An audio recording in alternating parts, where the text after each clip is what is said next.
Saya di sini mau ngomongin Pak Luhut Binsar Panjaitan. Langsung.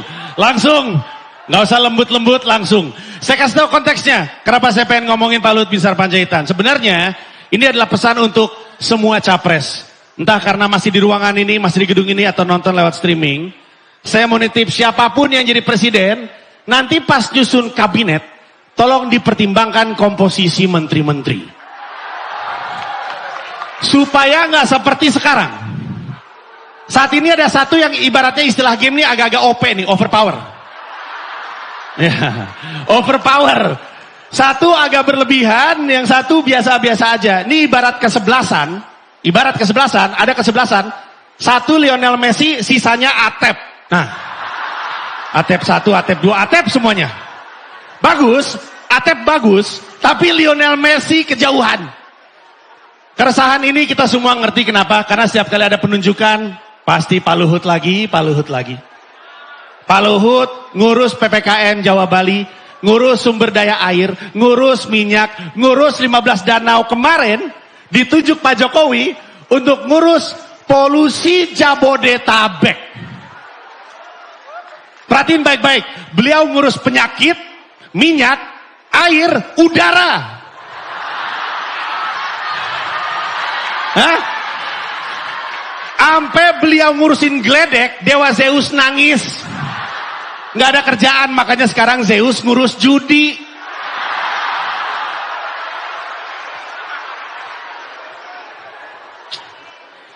Dan setiap kali kita ngomongin keresahan, kenapa Pak Luhut lagi, selalu ada suara-suara yang bilang, loh, nggak apa-apa dong, kan beliau kerjanya bagus, kan beliau bisa diandalkan, kan kalau beliau yang ngurus beres.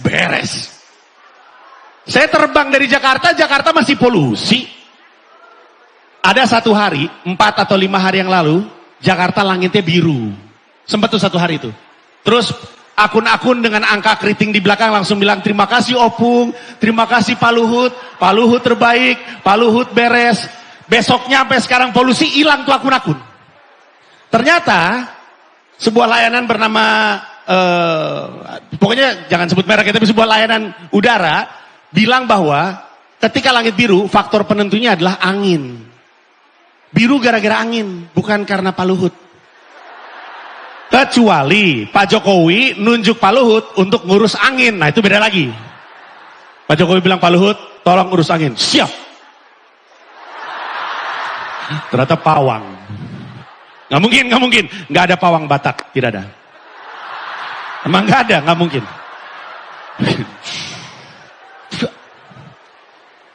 Terus ada yang bilang gini, ya nggak apa-apa dong, kan emang tupoksinya, kan emang ranahnya Pak Luhut, Menko Marves, semuanya memang ada di ranah itu. Nggak salah dong, kenapa Panji berisik? Nah ini penting sekali untuk kita semua sadari. Mari kita ingat baik-baik, beliau adalah Menko Marves, oke. Tapi ingat nggak, waktu beliau ditunjuk untuk ngurus PPKM Jawa Bali, Menko Marves disuruh ngurusin PPKM Jawa Bali. Itu berarti kita sekarang tahu bahwa pemerintah ngelihat COVID dari perspektif bisnis dan investasi, bukan dari kesehatan. Yang disuruh Menko Marves, berarti yang dikhawatirkan adalah ekonomi, bukan nyawa. Uang memang penting, tapi kan kita perlu hidup ya. Saya kena COVID 3 kali loh. Kena 4 kali mati saya. Yang stand up siapa? Ntar yang di sini Aldi Taher. Kan capek.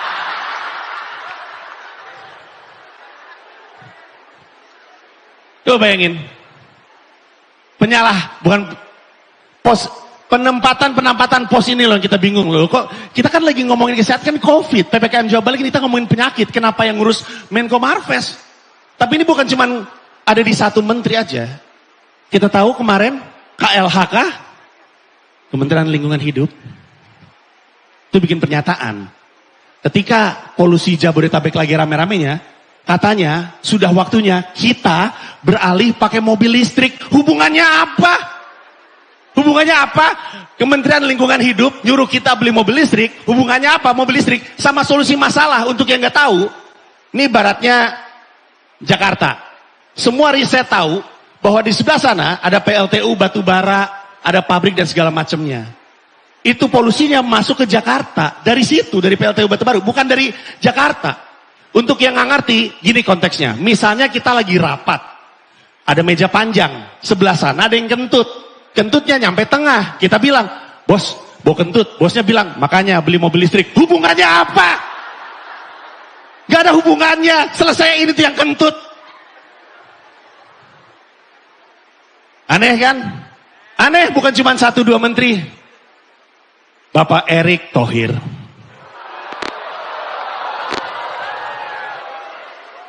Pak Erick Thohir ini lucu ya. Jadi ketua PSSI, seakan-akan kerjaannya di BUMN itu udah selesai, udah beres. Pak Erick Thohir bocah aja tahu, selesaiin dulu PR-nya baru main bola.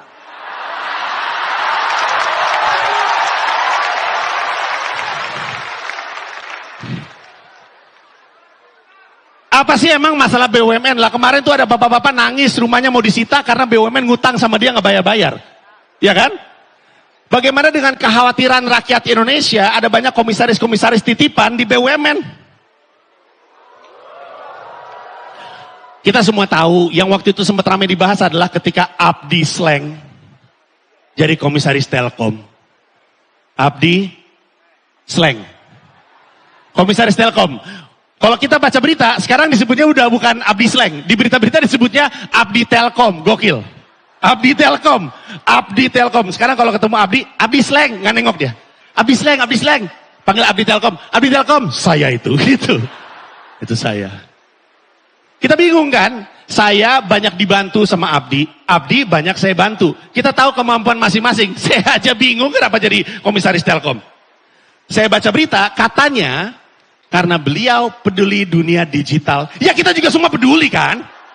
Semua peduli. Saya punya teman namanya Bonar Manalu, kerjanya main Mobile Legend. Peduli dia. Peduli dengan digital. Soalnya rakyat Indonesia mesti nitipin kekhawatiran sama capres-capres ini. Takut ada jabatan-jabatan yang dikasih karena ungkapan terima kasih. Masa jadi menteri karena balas budi? Karena balas budi. Balas budi. Kominfo kita. Kalau Panji yang disuruh stand up ini isinya ada terima aja. Terima. Kominfo kita ini kok dikhawatirkan banyak orang karena beliau adalah ketua relawan kan. Ketua relawan Jokowi. Ketua relawan jadi menteri. Semua orang kan bertanya-tanya kan kualifikasinya. Kan namanya relawan, kan rela. Kan rela. Nggak jadi menteri juga rela. Relawan nih, untuk bayangan. Ini acara Mata Najwa, pasti ada relawannya. Banyak. Salah satunya relawan yang ngurus saya namanya Ipal, LO.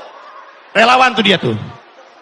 Dia relawan untuk acara ini. Tapi sebagus-bagusnya Ipal kerja di Mata Najwa, tahun depan kan nggak jadi Mata Ipal dong. Gimana sih? Kan relawan.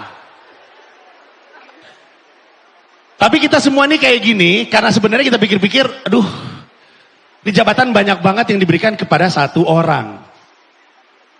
Di satu sisi, kita bisa berpikir, oh mungkin Pak Luhut memang orang kepercayaan Pak Jokowi. Tapi itu juga berarti ada banyak orang yang nggak dipercaya Pak Jokowi. Masuk akal? Nggak lebih kekasihan aja sama menteri-menteri lain gitu loh. Coba bayangin menteri-menteri lain lagi pada ngumpul, ibarat kata nih, menteri-menteri lain ngumpul pada ngobrol. Pak Nadiem bilang, kok kita nggak dapat jabatan lainnya? Erick Thohir bilang, padahal saya bisa loh megang BUMN sama PSSI. Sebelah sini Pak Bas lagi ngeliatin jas. Apa sih? Kancingnya berapa? Banget. Kancing. Kancingnya. Sekarang gini deh, kita diskusi aja. Untuk semua jabatan yang diterima Pak Luhut, menurut kita itu Pak Jokowi yang ngasih atau Pak Luhut yang minta? Deg-degan? Kalau menurut saya, nggak mungkin dua-duanya. Coba kita pikir baik-baik dah. Nggak mungkin dua-duanya. Bos macam apa yang kepikiran ngasih puluhan tugas ke satu orang? Sebaliknya, Anak buah macam apa yang mau terima puluhan tugas, nggak masuk akal kan? Kalau kita pikir-pikir, nggak masuk akal. Jangankan Pak Jokowi dan Pak Luhut, Comika aja, perusahaan saya. Kalau satu orang saya kasih puluhan tugas, saya di-spill di TikTok viral pasti. Bos bangsat, bos bangsat. Lu habis mencat 17 karyawan, gue dapat puluhan tugas. Bos gila, bos gila. Makanya, saya curiga, Pak Luhut tuh jangan-jangan punya akun alter. Kayaknya ya. Setiap kali dikasih tugas sama Pak Jokowi, beliau nge-tweet, aduh, work-life balance gua ancur, gitu.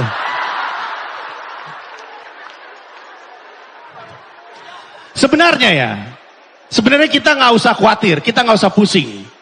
Seandainya kita berdamai aja, emang kita tuh negara parlementer. Negara parlementer, kayak Singapura, ada presiden, ada perdana menteri. Presiden kepala negara, perdana menteri kepala pemerintahan. Kepala pemerintahan adalah yang jalanin pemerintahan, kepala negara datang ke acara-acara seremonial. Tidakkah sekarang seperti itu? Seperti, kan kita tahu nih jabatan-jabatan Pak Luhut apa aja, dan kita tahu Pak Jokowi tebak-tebakannya apa aja, ya kan? Setiap, kan dari zaman dulu sampai sekarang datang ke acara, ketemu rakyat tebak-tebakan. Dari ikan tongkol, sampai yang terakhir ada yang tahu nggak tuh? Viral tuh, Pak Jokowi sempat bikin tebak-tebakan, pindah dari kota ke kota, nggak ada yang jawab. Tebak-tebakannya adalah, jauh di mata, dekat di hati. Apa yo gitu. Nonton nggak? Semuanya nggak ada yang bisa jawab. Tahu nggak jawaban Pak Jokowi apa? Empedu. Loh kok benar? Kok lurus? Kok nggak belok? Kan tebak-tebakan. Itu mah bukan tebak-tebakan, itu soal biologi. Gimana sih, Pak? Sekalinya ada tebak-tebakan yang patah gitu ya, yang lucu, langsung ketebak sama bocah. Lihat gak videonya? Pak Jokowi di salah satu video bilang gini, ngomong-ngomong soal politik, yang rambutnya putih Pak Ganjar, yang rambutnya merah Pirang, rambut hijau apa ayo? Ada bocah angkat tangan. Saya. Pak Jokowi nanya, apa jawabannya? Rambutan belum matang. Betul. Loh, kok betul? Kok gampang? Siapa ini penulisnya Pak Jokowi? Ini presiden loh yang bikin tebak-tebakan. Tapi setidaknya kita semua tahu bahwa kita semua mesti mengawasi capres-capres ini dan ingat apa yang kita bahas malam ini.